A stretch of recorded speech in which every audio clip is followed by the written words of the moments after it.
Is this kit? सबसे पहले तो समझते हैं इस किट में है क्या। जो कोविशील्ड की जो किट आपको प्रोवाइड की जा रही है, आईसीएमआर ने इसको अप्रूव किया, उसमें क्या क्या है जरा उसको समझ लेते हैं, ठीक है। तो इसको खोलते हैं, चलो लेट्स ओपन इट।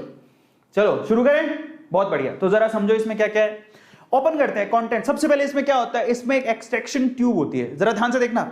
जब आप किट को खोलोगे, मैं फाड़ूंगा इसको, किट को खोलूंगा तो there we have a contraction, ये एक्सट्रैक्शन ट्यूब, एक एक्सट्रैक्शन ट्यूब होगी। ये प्लास्टिक की ट्यूब है जो दबती भी है, अच्छे से दब जाती है, तो बहुत ही पोली पोली सी होती है। पोली समझते हो, सॉफ्ट सॉफ्ट, इसको दबा भी सकते हो।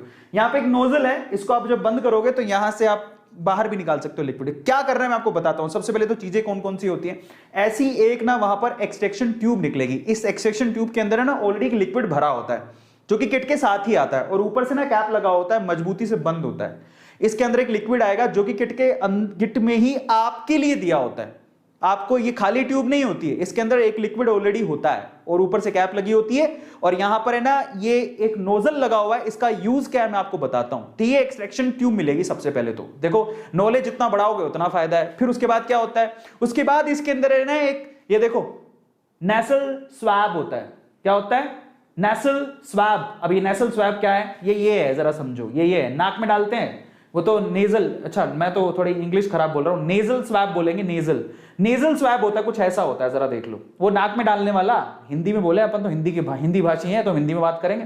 तो ये नाक में डालने वाला देखा होगा ना बहुत बार, कैसे कोरोना के टेस्टिंग करते हैं लोग, जैसे नाक में डालते हैं ऐसा करके, वही है, ये नेजल स्वैब होता है, ठीक है। अब ये नेजल स्वैब ऐसे पैक्ड आता है, ये ऐसे इस तरह से पैक्ड आता है, ठीक है।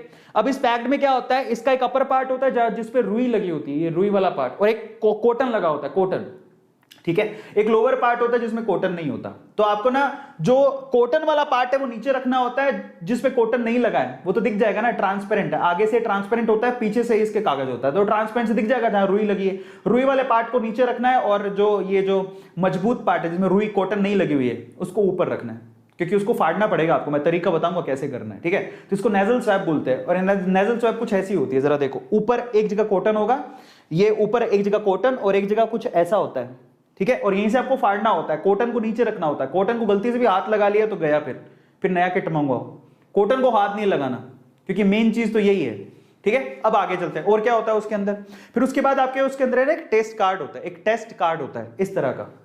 ये आपने देखा होगा, प्रेगनेंसी टेस्ट भी अगर कराते हो तो कुछ ऐसा ही होता है, तो वैसे ही इसके अंदर भी एक टेस्ट कार्ड दिया होता है। उसके ऊपर आप यहां पर जरा आप देखोगे, ये कोड लगा हुआ है, जरा पीछे लेके चलता हूं। ये टेस्ट कार्ड है जिसमें COT लिखा हुआ है, यही टेस्ट कार्ड है। ऐसे ही कुछ प्रेगनेंसी टेस्ट में भी होता है। और यहां पर जरा देखो, ये एक बार कोड है, इसी को स्कैन करना होता है। मैं आपको बताऊंगा कैसे करना है, ठीक है। तो एक टेस्ट कार्ड भी आता है उसके अंदर। इसके अलावा ना सबसे इंपॉर्टेंट चीज ये भी आती है, ये क्या है, इसको बोलते हैं बायो हैजार्ड बैग। तो इसमें एक बायो हैजार्ड बैग भी आता है। अब आप कहोगे इसमें क्या खास बात है, ये वही है, प्लास्टिक का ही है जिसमें जिप लगी होती है, बट इसमें आपको सारी गंदगी डालनी है, बहुत अच्छे से पैक करके फिर आपको इसको फेंकना है। फेंकना नहीं है, डस्टबिन में डालना है।